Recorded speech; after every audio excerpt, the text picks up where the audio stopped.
Assalamualaikum warahmatullahi wabarakatuh. Perkenalkan, nama saya Siti Julia dari kelas 11 Teknik Komputer dan Jaringan BSMK Negeri 2 Banjarmasin. Dalam video kali ini saya akan mempresentasikan hasil kerja saya mengenai teknologi komunikasi data dari mata pelajaran Teknologi Layanan Jaringan. Materi yang pertama, saya akan menjelaskan konsep komunikasi data. Komunikasi data adalah proses pengiriman dan penerimaan data atau informasi dari dua atau lebih alat seperti komputer, laptop, telepon genggam, printer, dan alat komunikasi lain yang terhubung dalam sebuah jaringan, baik lokal maupun yang luas seperti internet. Kemudian saya akan menjelaskan tentang OSI layar.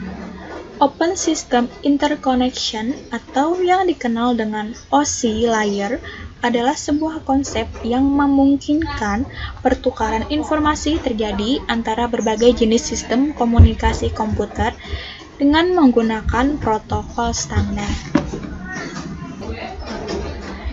OSI layer ini memiliki standar komunikasi yang diterapkan di dalam jaringan komputer.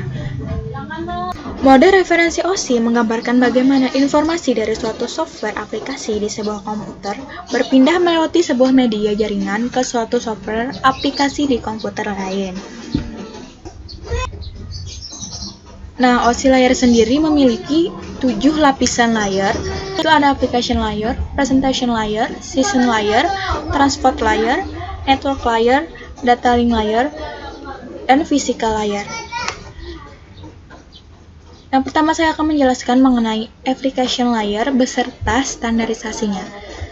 Application adalah suatu interaksi antara pengguna atau end user dengan aplikasi yang bekerja menggunakan fungsionalitas sebuah jaringan. Memiliki standarisasi yaitu ada HTTP, FTP, NFS, DNS, POP3, SMB, dan DHCP.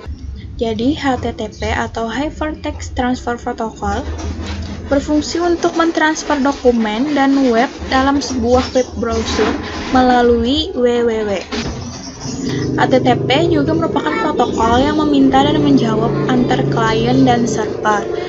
Kemudian ada FTP atau File Transfer Protocol yang berfungsi untuk menjalankan dalam layer aplikasi standar untuk mentransfer file komputer ke sebuah jaringan internet. Kemudian ada NFS atau Network File System yang memungkinkan pengguna di klien komputer untuk mengakses file melalui jaringan dengan cara yang sama dengan sebagaimana penyimpanan lokal yang diaksesnya. Kemudian ada DNS atau Domain Name System. Domain name system ini digunakan untuk memberikan suatu nama domain pada sebuah alamat IP agar lebih mudah diingat. Kemudian ada POP3 atau Post Office Protocol. Digunakan untuk mengambil mail dari suatu mail transfer agent yang akhirnya mail tersebut akan didownload ke dalam jaringan lokal. Kemudian ada SMB atau Server Message Block yang digunakan untuk mentransfer server file ke DOS dan Windows. Kemudian ada DHCP atau Dynamic Configuration Protocol yang memberikan nomor IP kepada komputer yang memintanya secara otomatis. Kemudian ada Presentation Layer. Presentation Layer berfungsi untuk mentranslasikan format data yang akan ditransmisikan oleh aplikasi melalui jaringan ke dalam format yang dapat ditransmisikan oleh sebuah jaringan. Presentation Layer memiliki standarisasi ada 3, yaitu Telnet, SMTP, dan SNMP. Telnet berfungsi untuk mengakses remote masuk ke suatu host data berjalan secara lain ke teks. Kemudian SMTP atau Simple Mail Transfer Protocol yang biasanya digunakan dalam pengiriman email di internet atau mengirimkan data dari komputer pengirim email ke server dan email ke penerima. Kemudian ada SNMP atau Simple Network Management Protocol yang digunakan dalam suatu manajemen jaringan. Kemudian, season layer. Season layer merupakan lapisan yang berfungsi untuk mendefinisikan bagaimana sebuah koneksi dapat dibuat, dikelola, dan dikembangkan. Adapun standarisasinya yaitu ada NetBIOS, NetView, PAP, dan SPDU. NetBIOS berfungsi sebagai penyiaran pesan, maksudnya yang memungkinkan user mengirim pesan tunggal secara serempak ke komputer lain yang terkoneksi. Kemudian ada NetView atau NetBIOS Extend User Interface yang berfungsi sama dengan NetBIOS, hanya sedikit dikembangkan lagi dengan menambahkan fungsi yang memungkinkan bekerja dengan beragam perangkat keras dan perangkat lunak. Kemudian ada PAP atau Printer Access Protocol yang berfungsi untuk mengakses pada jaringan AppleTalk dan untuk mengendalikan bagaimana pola komunikasi antar node. Dan ada SPDU atau Season Protocol Data Unit, berfungsi mendukung hubungan antara dua session service user.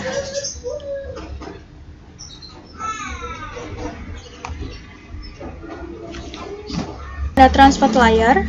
Transport Layer adalah layer yang dapat menggabungkan beberapa koneksi transport ke jaringan koneksi sama.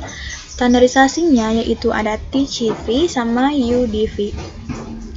TCP atau Transmission Control Protocol adalah standarisasi yang menyediakan layanan penuh lapisan transport untuk aplikasi. Kemudian ada UDP atau User Datagram Protocol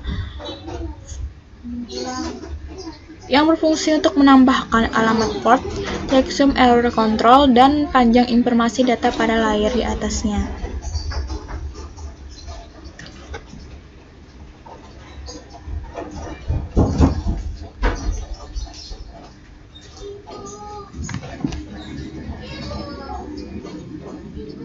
Kemudian network layer. Network layer adalah membuat header untuk paket yang berisi informasi IP atau Internet Protocol, baik IP pengirim dan IP tujuan data. Adapun standarisasinya yaitu ada IP, ARP, RARP, ICMP, dan IGMP. Yang pertama, IP atau Internet Working Protocol adalah mekanisme transmisi yang digunakan untuk mentransportasikan data dalam paket yang disebut datagram. Kemudian ada ERP atau Address Resolution Protocol yang digunakan untuk mengetahui alamat IP berdasarkan alamat fisik dari sebuah komputer. Kemudian ada RARP, Reverse Address Resolution Protocol, protokol yang digunakan untuk mengetahui alamat fisik melalui IP komputer. Kemudian ada ICMP atau Internet Control Message Protocol yang digunakan untuk sejumlah host untuk mengirim notifikasi datagram yang mengalami masalah pada hostnya. Kemudian ada IGMP atau Internet Group Message Protocol yang digunakan untuk memberi fasilitas message yang simultan kepada grup penerima. Kemudian ada data link layer. Data link layer adalah komputer yang dapat melakukan konversi beberapa frame jaringan yang dalamnya berisi data yang dikirimkan menjadi bit-bit yang tujuannya agar dapat diproses oleh lapisan fisik. Adapun standarisasi dari data link layer ada PPP dan SLIP. PPP atau Point-to-Point Protocol adalah protokol yang digunakan untuk point-to-point pada suatu jaringan. Kemudian ada SLIP atau Serial Line Internet Protocol yang digunakan untuk menyambungkan serial. Dan yang terakhir ada Physical Layer adalah untuk mendefinisikan media transmisi jaringan, sinkronisasi bit, metode pensinyalan, serta membangun arsitektur jaringan seperti pengkabelan dan topologi jaringan. Nah, di sini dalam physical layer tidak ada standarisasinya. Materi selanjutnya saya akan menjelaskan tentang Radio over Internet Protocol atau yang dikenal dengan ROIP. ROIP adalah sebuah teknologi sistem radio yang menggunakan standar Voice over IP atau VoIP dan bekerja melalui perangkat lunak maupun keras. ROIP memungkinkan adanya multi-komunikasi dengan banyak frekuensi serta terhubung dengan perangkat komunikasi. Nah, di sini adalah gambar dari ROIP. Di sini saya akan membahas sedikit tentang cara kerja ROIP. Prinsip dasar cara kerja ROIP adalah pemancaran radio menggunakan standar VoIP, yaitu mengubah sinyal audio analog menjadi digital melalui LAN atau WAN. Perangkat-perangkat dalam sistem ini sifatnya independen atau tidak saling bergantung. Suatu lembaga tidak terbatas komunikasinya pada sistem tunggal atau sistem eksklusif radio. Perangkat yang digunakan tidak terbatas pada suatu perangkat, melainkan berbagai perangkat yang berbasis protokol internet IP atau gerbang yang dapat mengubahnya ke dalam bahasa IP. Kemudian saya akan menjelaskan tentang base station. Base station adalah perangkat radio pusat yang berada di stasiun kontrol dengan sisi pelanggan yang bekerja pada sistem digital Enhanced Cordless Telecommunication. Pada ROIP, base station merupakan protokol penting sebagai jembatan antara pengguna dengan IP gateway. Nah, di sini adalah contoh dari gambar base station. IP gateway adalah perangkat yang dapat mengkonversikan data ke dalam protokol internet mengacu pada suara diubah menjadi IP atau perangkat yang mengkonversi suara digital ke dalam paket IP. Nah, di sini adalah contoh dari gambar IP gateway.